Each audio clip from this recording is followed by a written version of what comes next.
Coucou, bonsoir à vous et bienvenue pour qu'on puisse continuer notre mini-série qui est consacrée à la conception d'une application web de gestion d'un centre hospitalier en utilisant Laravel 9 et Tailwind CSS. Dans la précédente partie, nous avons vu comment est-ce qu'on pouvait insérer des patients, enregistrer des rendez-vous dans la base de données et les lister. Et ce qu'on va faire aujourd'hui, c'est qu'on va vouloir faire un tri par liste pour qu'on puisse lister les rendez-vous par date. Et donc, pour ce faire, on va aller au niveau... Merci, je me suis trompé de vue. Je vais juste aller là, fermer tab 9 et aller au niveau des appointment list. Au niveau des appointment list, aller tout là-haut et venir un peu arranger tout le bordel que j'avais mis. Donc vous voyez là, j'ai ajouté rendez-vous.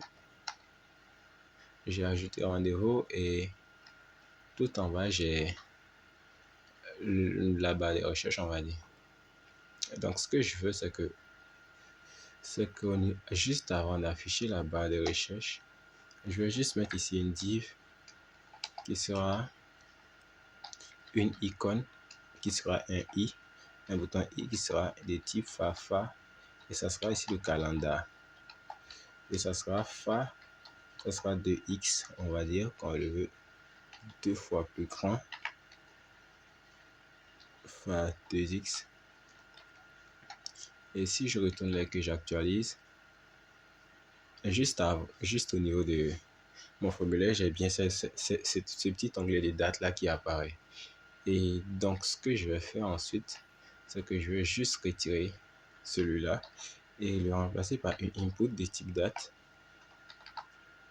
parce que ce que je veux, c'est avoir une zone qui me permet de mettre la date, et l'input de type date sera là, et là on pourra choisir la date à laquelle on veut afficher, dont on souhaite faire le filtre.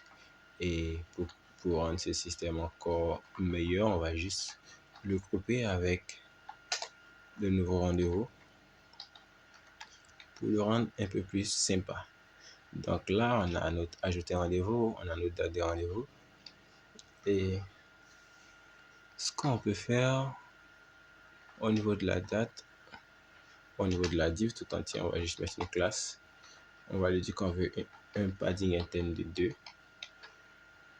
pour toute la div. Et pour la date, je vais lui dire que je veux une classe aussi. Et là, je lui donne un padding interne de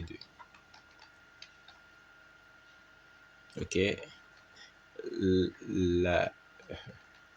Le bouton se sent un peu délaissé. Donc, on va lui aussi lui donner un padding interne de 2 pour qu'il ne se sente pas délaissé. Oui, j'ai déjà mis un padding de 1. J'ai juste à retirer le 1 et mettre le 2.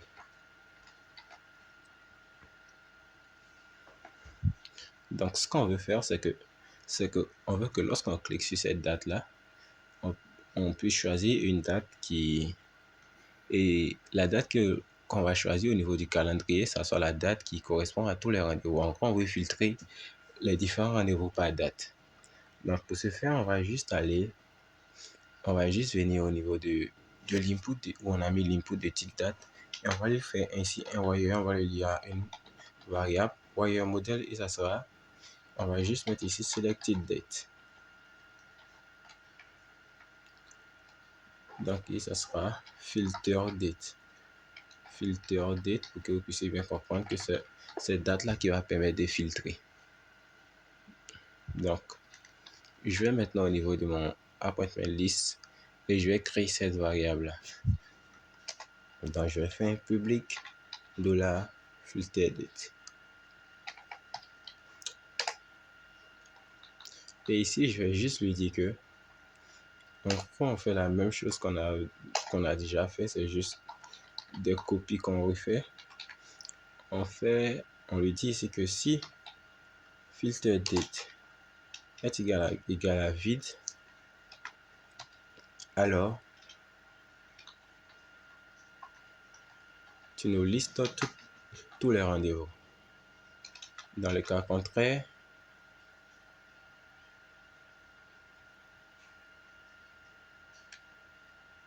Tu listes tous les rendez-vous, mais tu sélectionnes on va faire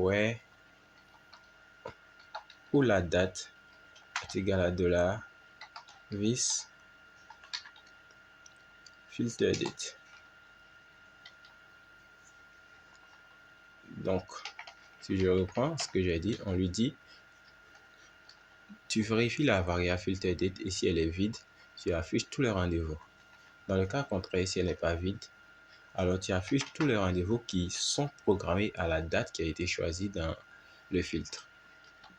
Donc, c'est ce que je vais matérialiser, c'est ce que je pense avoir écrit et maintenant, je vais aller au niveau de la vue pour tester ça. Donc, si maintenant je fais ça et que je prends une date totalement bidon, le 16, j'ai le no data available et si je me rappelle bien, le rendez-vous c'était le 24. Si je choisis le 24, j'ai le rendez-vous du 24 qui apparaît. Et si je choisis aussi une date aléatoire, la date n'apparaît pas. Et si je reviens prendre un rendez-vous qui est fixé le 24, la date apparaît.